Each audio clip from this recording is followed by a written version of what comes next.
Should you take Social Security early, or should you listen to the experts and always defer until age 70? Well, like most things in life, there's a gray area, and the answer isn't always black and white. A lot of times academics use what I would consider to be the wrong math, and what I want you to do and what the core basis of our retirement success plan is understanding and feeling empowered that you can make the right decision about Social Security and other aspects of your retirement based on how you feel, what makes the most sense, and how the utility of that decision positively impacts your overall retirement. It's not just about the math.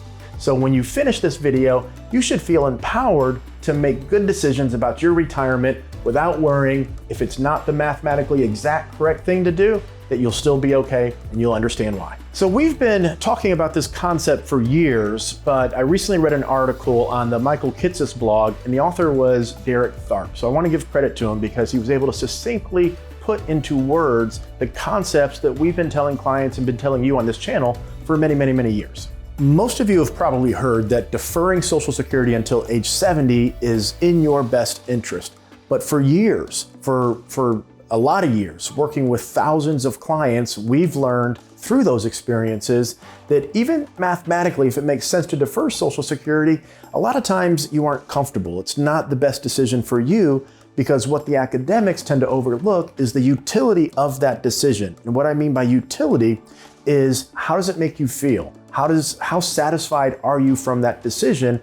Because success in retirement is not derived from achieving the best mathematical outcome on a spreadsheet. It's derived from making a combination of decisions that, when put together, give you the most security, help you have the most income, reduce risk, and allow you to do the things with the people that you love and care about and pursue your interests and hobbies to the greatest extent possible while you're younger and active and able to.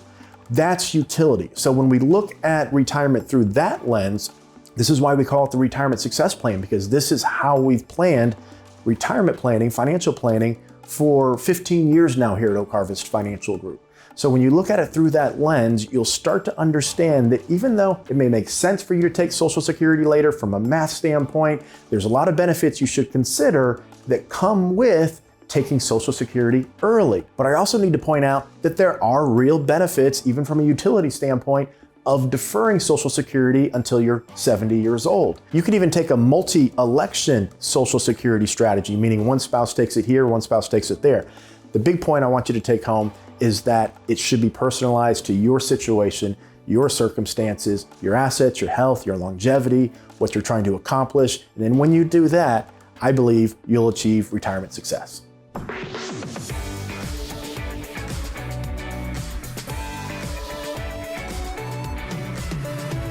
We're going to start with some of the risks of deferring Social Security until age 70. Now, the first one is obviously mortality risk. The fact that you or your spouse may pass away before you turn Social Security on at age 70 or shortly thereafter, thereby negating the benefits of deferring Social Security. That's the first and most obvious one. The second one is sequence of returns risk. If you're committed to deferring Social Security, you and your spouse or just yourself, until age 70, you run the risk of the market going down while also taking portfolio withdrawals to support your lifestyle in retirement while you're deferring Social Security. So that combination of taking money out of the portfolio and seeing the portfolio decline due to an external market event in consecutive years is what's known as sequence of returns risk. It's one of the biggest dangers posed to your retirement.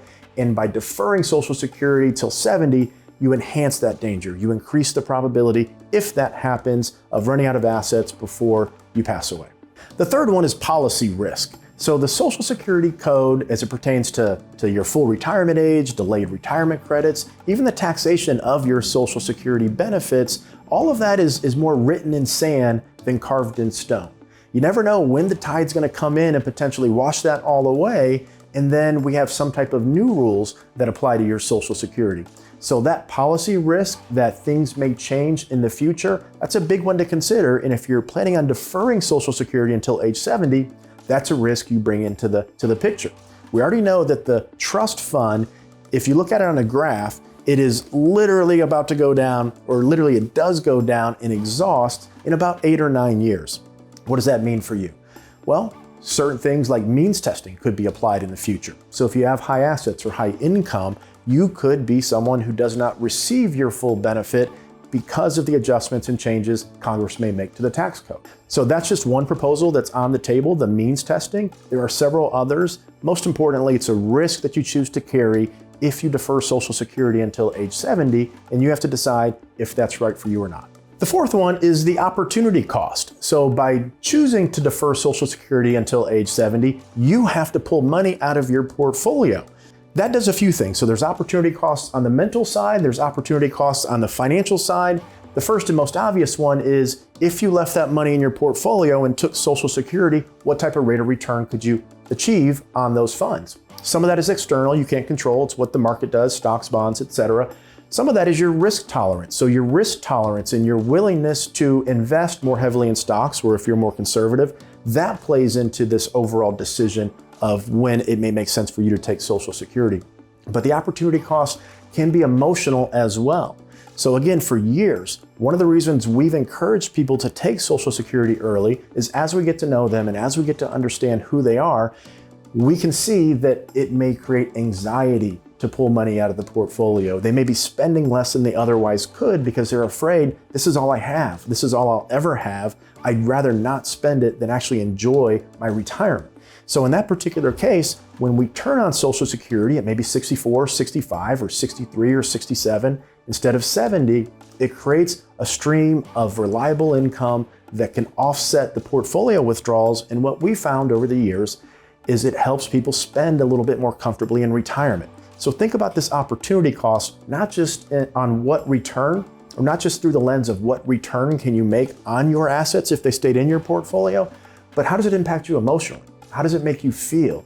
There's a cost associated to that, and it's probably more significant than the financial cost, because again, for years of doing this in retirement, the thing that I feel bogs people down the most is fear and anxiety over what may happen or whatever they develop in their minds, and that a lot of times prohibits people from truly enjoying their retirement like they could. And just to touch on that a bit further, because this is important to understand the root of why a lot of academics have always said you're better off deferring until age 70.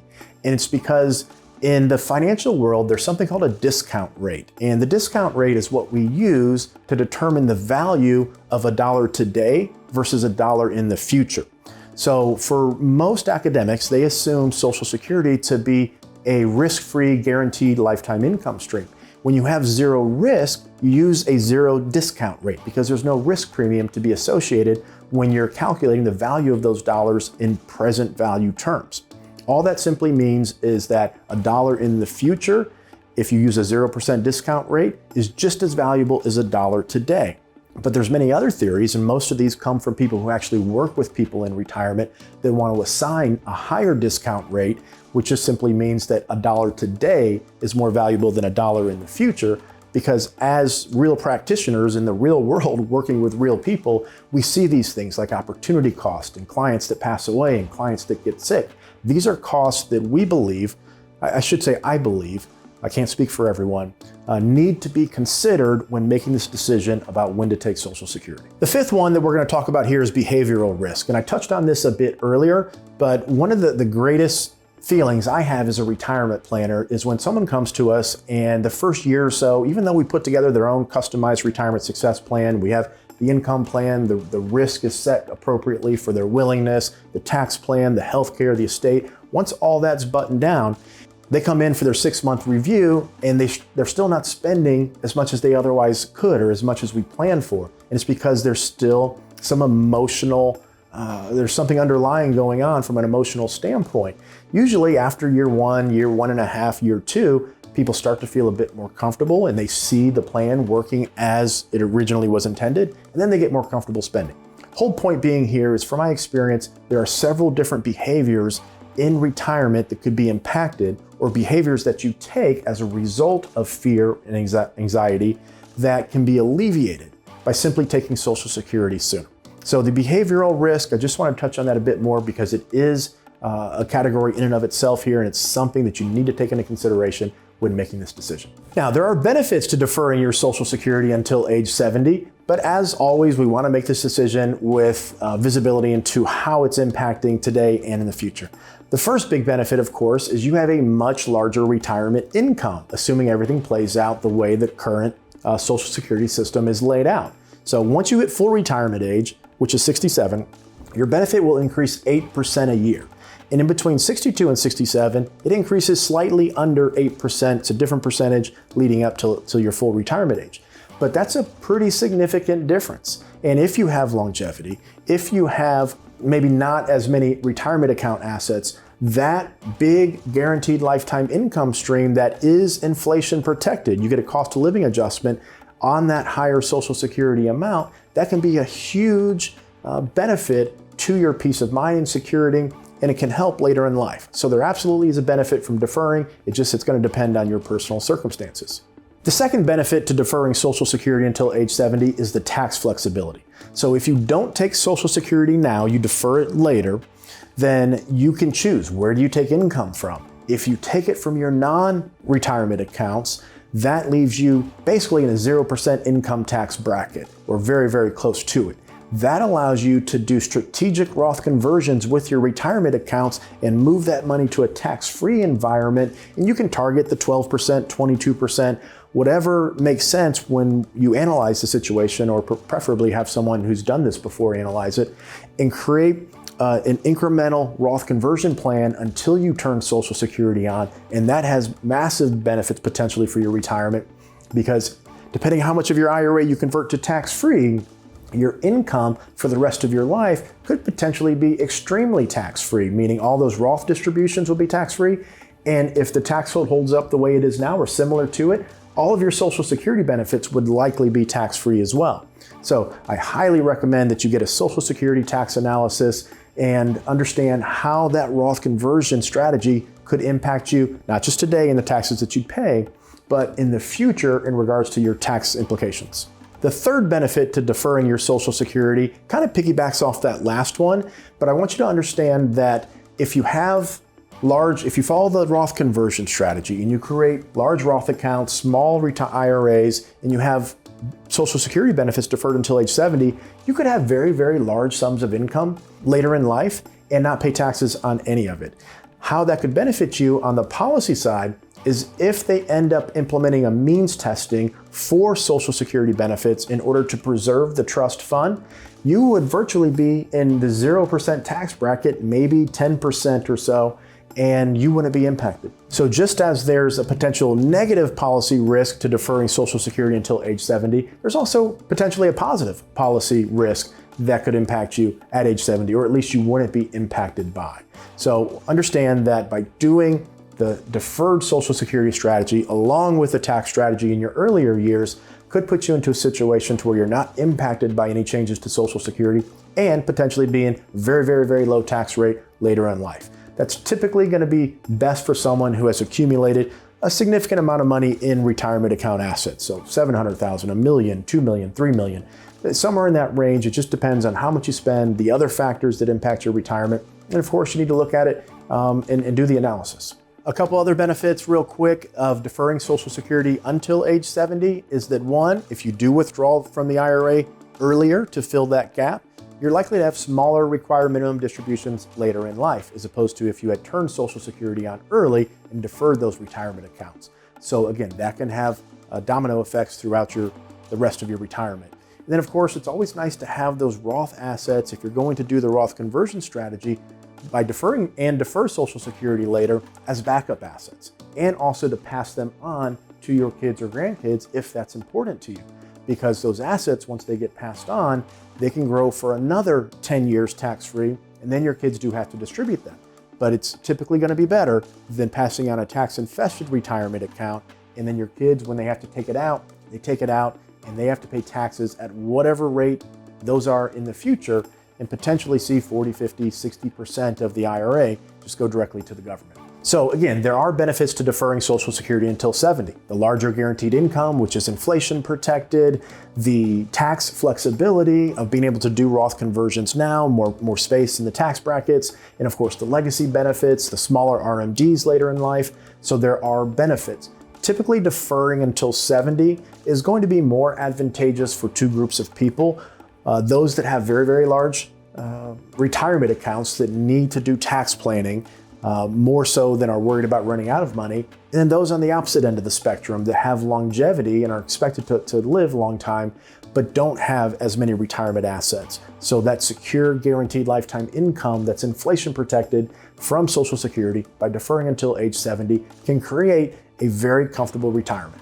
So everything that we've went through here, I know it's a lot, but like I said, hopefully you feel empowered to make better decisions about your Social Security with respect to how does it help you define what your retirement success is, or how does it get you closer to more utility out of your retirement as opposed to just the mathematical decision. And that's what we do here at Oak Harvest Financial Group. That is what the retirement success plan is. So if you'd like to sit down, go through this with us, feel free to reach out to us. If you have questions, put them in the comments. I'll probably do a follow-up video on this to maybe look at the taxes and address some of your comments, because I know this is a very important topic for many of you. But if you'd like some help going through this and creating visibility to how these different decisions not just impact you mathematically, but incorporating how some of these decisions make you feel and then modeling those out, give us a call. We're here to help.